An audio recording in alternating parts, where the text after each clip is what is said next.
تو ہم نے اس کا مضمون تو جان لیا ہے، آگے بھی تو کچھ پڑھنا ہے، اس کے علاوہ کوئی نصاب، کوئی اور کتاب، کسی اور چیز کی طرف رجوع کرنے کی تعلیم بالکل نہیں، ایسی کوئی تعلیم نہیں، آپ کو اس سے آگے نہیں جانا ہے، قرآن سنت کی طرف نہیں جانا، قرآن کا ترجمہ نہیں پڑھتے، قرآن کی تفسیر معانی کی درس نہیں کرتے، ان کے یہاں اس طرح کا اصول ہے۔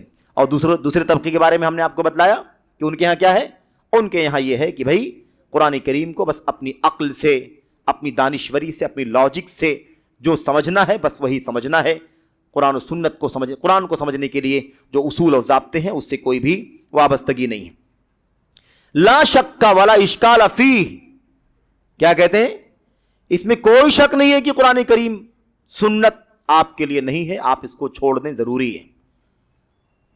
لا اشکال فیہ، شک نہیں ہے اور کوئی دشواری نہیں ہے، پورے اطمینان کے ساتھ آپ کو قرآن کریم ٹچ نہیں کرنا ہے، یعنی سمجھنے کے اعتبار سے یہ بات اتنی تاکید کے ساتھ کہتے ہیں۔ آپ سوچئے کتنی سنگین بات ہے، کتنی خطرناک بات ہے یہ، کہتے ہیں کہ جو ان دونوں سے قرآن و سنت سے ہدایت حاصل کرنا، علم حاصل کرنا چاہے گا، اس کا انجام بہت برا ہوگا۔ اس کا انجام کیا ہوگا؟ اس کا انجام بہت برا ہوگا۔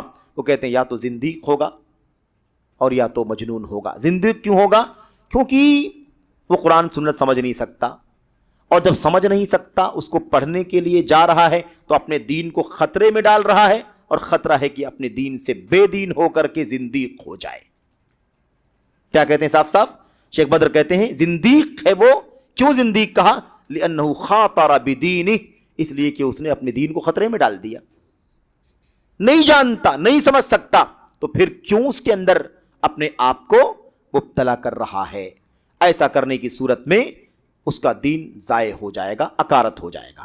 یا تو مجنون ہے، یعنی کیوں پاگل کہا، کیوں مجنون کہا؟ اس لیے کہ وہ سمجھنا ممکن ہی نہیں ہے، اس کا سمجھنا، قرآن و سنت کا سمجھنا ممکن نہیں ہے، اس لیے تم سمجھنے کی کوشش کر رہے ہو تو یہ تو پاگلوں والا کام ہے، تمہارے کام کی چیز نہیں ہے، تمہارے بس کی چیز نہیں۔ اس طرح سے یہ آخر کیوں قرآن کریم کو سمجھنے کی کوشش کر رہا ہے جبکہ اسے سمجھنا اس کے حق میں ممکن نہیں ہے؟ ایک ناممکن چیز کو ایک آدمی کرنے کے لیے جائے تو یہ ایک طرح کا جنون اور پاگل پنی ہی تو ہے۔ اس طرح سے یہ لوگوں کو منواتے ہیں۔ یہاں پر ایک آخری بات علامہ شنقیطی رحمۃ اللہ علیہ کی نقل کی گئی ہے، اور علامہ شنقیطی کے بارے میں شاید آپ جانتے ہوں، علامہ مختار شنقیطی رحمۃ اللہ علیہ، یہ علامہ شنقیطی افریقہ کے کسی ملک سے تعلق رکھتے ہیں اور چوٹی کے امام اور عالم ہیں۔ انہوں نے قرآن کریم کی تفسیر قرآن کریم سے اس موضوع پر ایک تفسیر لکھی ہے، تقریباً 9 جلدوں میں ہے یہ کتاب۔ کیا نام ہے اس کا؟ اضواء البیان فی ایضاح القرآن بالقرآن، اضواء البیان فی ایضاح القرآن بالقرآن، اس عنوان سے، اس نام سے کتاب ہے، تقریباً 9 جلدوں میں پھیلی ہوئی ہے۔ اس میں شیخ نے، علامہ شنقیطی رحمۃ اللہ علیہ نے قرآن کریم کی آیات کی تفسیر قرآن کریم ہی کی دوسری آیات سے کیا ہے۔ اس موضوع پر بہت بے مثال کتاب ہے۔ ایک بہت پیاری بات لکھتے ہیں، سورہ محمد میں اللہ تبارک و تعالیٰ فرماتا ہے افلا یتدبرون القرآن ام علی قلوب اقفالها۔ اس آیت کریمہ کی تفسیر پر جب آتے ہیں تو بہت ساری لمبی گفتگو کرتے ہیں، تفسیر کی باتیں یہاں پر نقل کرتے ہیں، اور اس کے بعد یہاں پر اس کا جواب دیتے ہیں۔ شیخ کہتے ہیں کہ وہ بات اتنی قیمتی شیخ نے لکھی ہے کہ ان تمام باتوں کو، تفصیلی بات لکھی ہے، ان تمام باتوں کو اکٹھا کر کے ایک مستقل کتاب کی شکل دی جا سکتی ہے، اس کو ایک مستقل کتاب کی شکل دی جا سکتی ہے۔ اس آیت کریمہ سے شیخ نے یہ بات ثابت کی ہے کہ اللہ تبارک و تعالیٰ فرما رہا ہے کہ قرآن کریم پر غور کیوں نہیں کرتے؟ یہ اللہ کے کلام کی آیت کریمہ خود قرآن کریم پر غور کرنے کا حکم دے رہی ہے، اور یہ کہتے ہیں کہ قرآن کریم پر غور کرنا، اس کو پڑھنا سمجھنا تمہارا کام نہیں ہے، سراسر قرآن کریم کی خلاف ورزی اور اس کی مخالفت ہے، اور اس کی شریعت میں کوئی گنجائش نہیں، بدترین قسم کا جرم ہے۔ اللہ ڈانٹ رہا ہے کہ سمجھتے کیوں نہیں، غور کیوں نہیں کرتے، تدبر کیوں نہیں کرتے، اور یہ کہتے ہیں کہ واجب اور لازم ہے، کوئی شک نہیں، کوئی مشکل نہیں، فائنل بات ہے کہ قرآن کریم تمہیں نہیں سمجھنا ہے۔ بہرحال تو یہ چھٹے اصول سے متعلق چند باتیں تھیں۔ اخیر میں شیخ نے اللہ تبارک و تعالیٰ کی حمد کرتے ہوئے اس کی توفیق پر، اس کے اس ہدایت پر، اللہ تبارک و تعالیٰ کی طرف سے جو یہ توفیق ملی ہے اور ہر طرح کے شر سے، فساد سے جو اللہ تبارک و تعالیٰ نے عافیت عطا فرمائی ہے، اس پر حمد کرتے ہوئے اس چیز کا خاتمہ بھی کر دیا ہے۔ لیکن خاتمہ کرنے سے پہلے اس بات کی طرف اشارہ کیا ہے کہ اس شبہے کی تردید کرنے کے لیے اللہ کے کلام کی بہت ساری آیتیں ہیں، جس میں سے چند آیتوں کا ذکر آپ کے سامنے آ چکا ہے، اور بقیہ جو آیتیں ہیں اسے آپ اس رسالے کے اندر پڑھ لیں۔ مطلب آخری حصہ جو سورہ یاسین کی آیتوں سے متعلق ہے وہ ہم چھوڑ رہے ہیں، تاکہ سورہ یاسین سے متعلق جو آیتیں ہیں اسے آپ پڑھ لیں اور اس کے معنی کو سمجھ لیں۔ آخر میں اللہ تبارک و تعالیٰ کی حمد و ثنا کرتے ہوئے اس بات کا خاتمہ کرتے ہیں اور دعا کرتے ہیں کہ اللہ تبارک و تعالیٰ ہمارے دلوں کو ہمارے دلوں میں ہدایت دے دینے کے بعد، ہمارے دلوں کو ہدایت دے دینے کے بعد اس میں کجی پیدا نہ کرے، اسے مائل نہ کر دے، اسے نہ موڑ دے، اسے گمراہ نہ کر دے۔ ربنا لا تزغ قلوبنا بعد اذ ہدیتنا وہب لنا من لدنک رحمہ انک انت الوہاب۔ اس طرح سے اختصار کے ساتھ یہ باتیں آپ کے سامنے پیش کی گئی۔ یہ چھٹا اصول تھا۔ آپ ان اصولوں کو اطمینان سے بعد میں آپ دہرائیں اور خاص طور پر غور کریں۔ یہ چیزیں انسانی زندگی کا بہت بنیادی حصہ ہیں۔ اللہ تبارک و تعالیٰ کہنے والے کو، سننے والوں کو، اور جہاں تک بھی یہ باتیں پہنچ رہی ہیں سبھی کو ان 6 اصولوں کو بہت ہی زیادہ سنجیدگی اور غور فکر کے ساتھ پڑھنے سمجھنے کی توفیق عطا فرمائے، اور اس سلسلے میں جو گمراہیاں، جو بے اعتدالیاں پائی جاتی ہیں اس سے اپنے آپ کو دور کرنے کی کوشش کریں۔ اللہ تعالیٰ ہمیں اور آپ کو اس کی توفیق عطا فرمائے۔ ھذا ما عندنا واللہ اعلم وصلی اللہ وسلم وبارک علی نبینا محمد وعلی آلہ وصحبہ اجمعین۔ والسلام علیکم ورحمۃ اللہ وبرکاتہ۔